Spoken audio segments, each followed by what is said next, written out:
Greetings and welcome to another Impressions video here at Words About Games, and today we're going to be looking at Final Fantasy VII Remake. Final Fantasy VII Remake is a hybrid action strategy RPG retelling of the first part of 1997's Final Fantasy VII.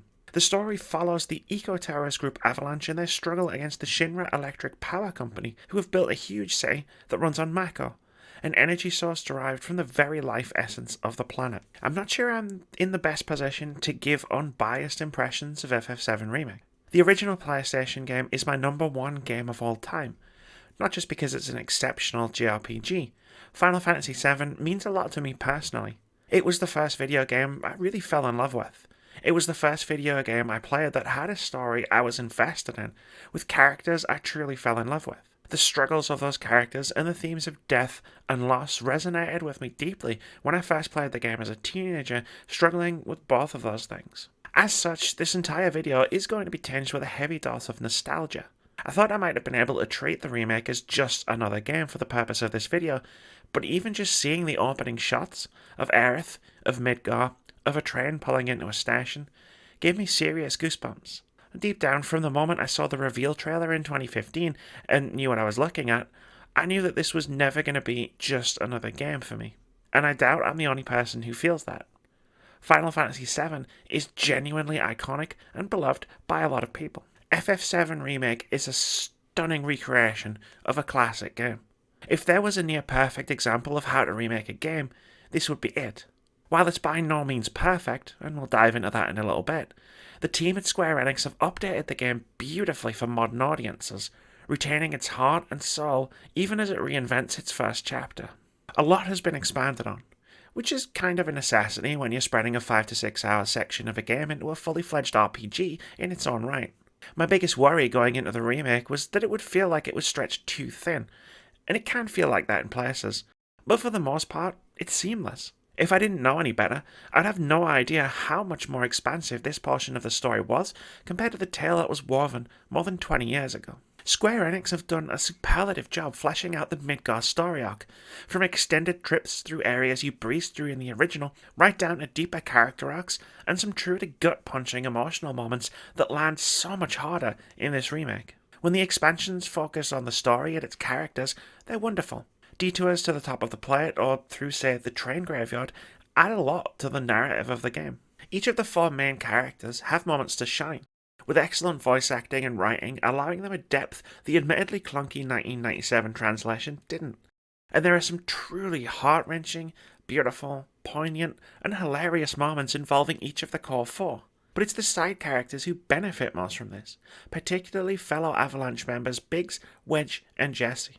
Their roles have been greatly expanded in the remake, promoted from fairly minor characters whose storylines barely made an impact in the original. They're all characters you spend time with, get to know, and can connect to. There are some areas of the remake where these expansions are less successful, mostly the side quests. During certain chapters, you'll have the opportunity to complete a few side quests, ostensibly to build Cloud's reputation as a merc for hire. They're fairly tedious. Most involve you simply going to a specific place, killing a specific monster, and then returning. There aren't very many of them, but they add very little to the game other than a little bit of extra running time. Though completing all of them in each area does net you some fantastic bonus scenes with other characters, making their payoff worthwhile.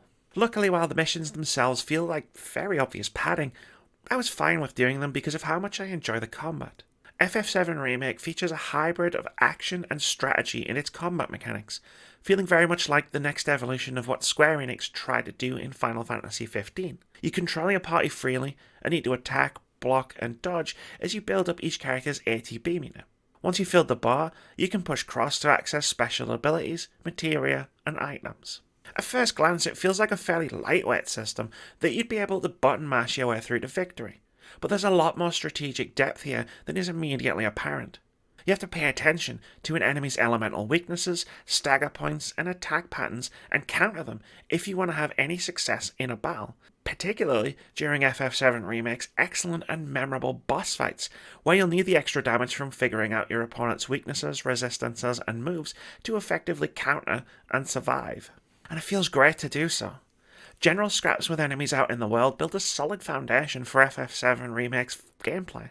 There's an awesome variety of different monsters and human enemy types lifted from the original game and expanded upon, so that fights never feel like they're getting stale. But it's in FF7's boss fights where combat truly gets to shine. There are some incredibly enjoyable boss battles in the remake that push you to understand how everything in the game works. Destroying an enemy's weak point or landing a parry feels really satisfying. The decent amount of tactical options at your disposal helps. There's a ton of materia available for you that's both familiar to fans of the original and wholly new, but it works exactly like it did before. You slot the materia you want into your weapons and armour, and then you can use its effects on the battlefield. New weapons you find each have their own special ability, which you can master to keep forever before moving on to the next one. And you can improve your weapons by spending SP to increase their stats, unlock new materia slots, and generally specialise your characters. And lastly, I'd be remiss if I concluded a review of Final Fantasy VII without taking a moment to talk about Nobuo Uematsu's incredible soundtrack. One of the things I was most looking forward to in regards to this remake was hearing the new music. Final Fantasy VII's score remains one of the best in video games here in the remake. Familiar themes can be heard throughout, with many of them being tweaked with several different versions to match whatever scene is unfolding on screen. And the new tracks are pretty fantastic too. FF7's soundtrack hits all the right notes and gets you where you need to be at any given moment. There are other things I badly want to talk about, but this is a game that deserves to be played spoiler-free, so I'll be putting out a spoiler-filled video in the next week or so.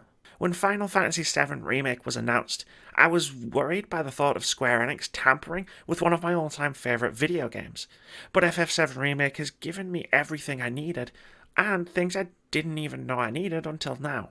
The wait for the next installment will be excruciating, but this opening chapter is easily one of my favourite Final Fantasy experiences. Thanks very much for watching this video. If you enjoyed it or found it useful, consider sticking around here at Words About Games. Our content includes review impressions of games big and small, a weekly podcast dedicated to discussing the happenings in and around the games industry, weekly opinion videos, reactions, debate-driven top 5 and top 10 lists, a regular Hall of Fame series where we discuss our favourite games, and indie game spotlights.